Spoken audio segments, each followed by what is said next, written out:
Hello everyone, Giltar here with an action figure review. This time we'll be looking at Sanada Yukimura, which is from Kyoto's Revoltech Yamaguchi line of action figure products. Now, I reviewed a similar figure several days ago, which was Date Masamune.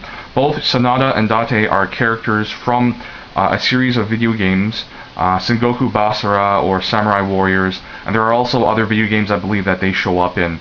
Now, both characters are actually loosely based upon historical Japanese samurai. Now, as far as this action figure goes, it was originally released in November of 2009 for about 2,286 yen. So that's about $24 to $25 American. Like Date Masamune, this is a figure that comes with several accessories, and so let's start off on those first. Now, at TC012009's request, he wanted to see the figure on its stand, which I unfortunately neglected to do in my Date Masamune review there. So I'm starting off the review with the character on the display stand. Now, as you can see, it uses a standard Revoltech stand configuration. The base itself uses an asymmetrical V shape. It has an arm here that attaches via revolver joint from the arm to the back of the figure. There is a circular port at the back of the armored skirt here. Now, another option for the stand is an extension arm with another revolver joint. And what you can do is that you basically remove the figure, you put the joint or arm on. Now, one thing to be aware of is that because of the design of the stand itself, if you put the figure ahead like this and have it extended forwards, when you put the figure's gravity or weight basically over the front of the base, it can't support it. It'll bend over and it won't stand. So as far as I can understand, this extra extension is really for extending the height of the figure for posing. So you want to put the arm upwards basically. So I'll show you here.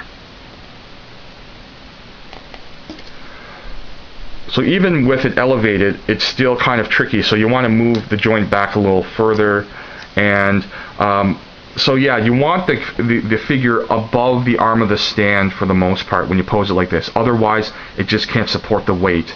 However, it's really great for getting really elevated poses, so that you can have Sanada like really high off the ground for some like leaping poses. So that's pretty nice.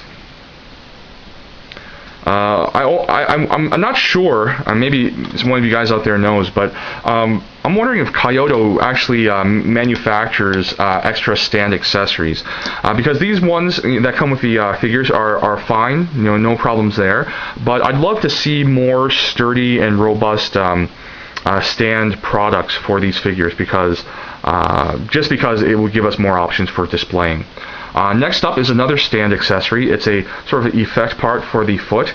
You basically use a peg here and go into one of the ports on the bottom of the feet, the soles of the feet, and it just simply provides a more stable base for the figure to use to stand without using an obtrusive sort of standard display stand there. Now, Date Masamune's came in a sort of translucent blue color. This one comes in a translucent sort of pink color. Next up are weapons. As you can see, it has two spears, or I believe they're Jumonji Yari. And you actually have an optional longer sort of staff portion, which you can actually attach the spearheads to either end or both ends if you want. The ends of the spears, or the heads, just simply remove by just pulling off. They attach by a little peg into a circular port. Now, these parts are chromed. Both spearheads have chrome silver and chrome gold applications on them.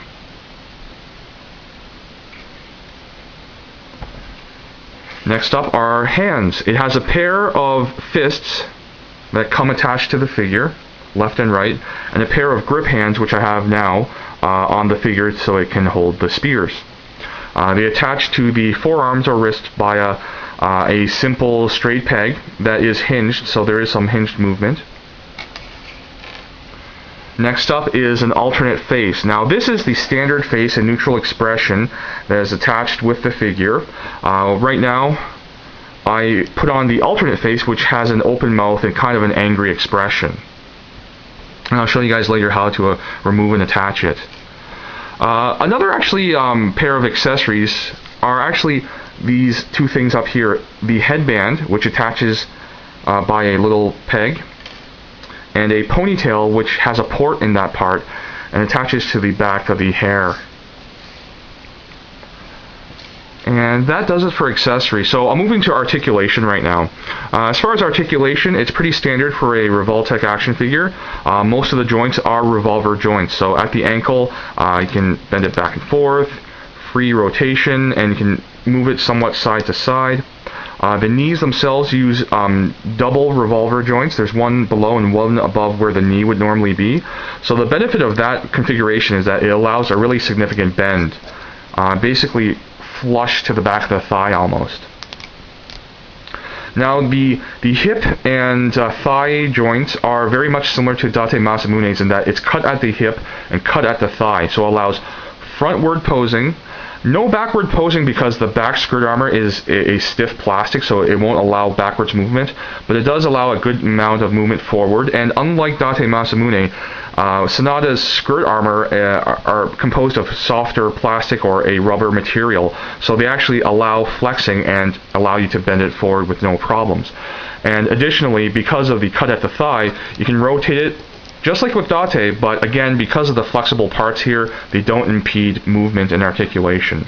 The waist itself has a single revolver joint, so it allows free rotation, and it allows a good degree of bending. So you can bend it back and bend it forward. The shoulders, again, use revolver joints, so they have free rotation if you want, bending up and down and back and forth as well. A single revolver joint at the elbow that allows a really significant bend, nearly flush to the bicep. And again, the hand accessories are composed of straight pegs into ports, so you just go in there, free rotation, whoops, and because it's hinged, they can bend as well. Next up is the neck and head. The neck has 2 points of articulation, one at the base where it attaches to the torso or the upper chest, so you can bend it at that point. And then there's a joint at the top of the neck which allows you to basically make the character nod a little bit, and rotation as well. Now I'll remove the head from the neck to show you guys two more things. The last point of articulation is actually the back of the hair. It actually is hinged to allow movement. And to show you guys how to remove and switch the faces, basically you just take the face part, just unplug it. There's a peg at the top that goes into a port at the sort of this part of the head. And you just put another face in. Again, you just line up the peg with this port, slide it in, and there you go.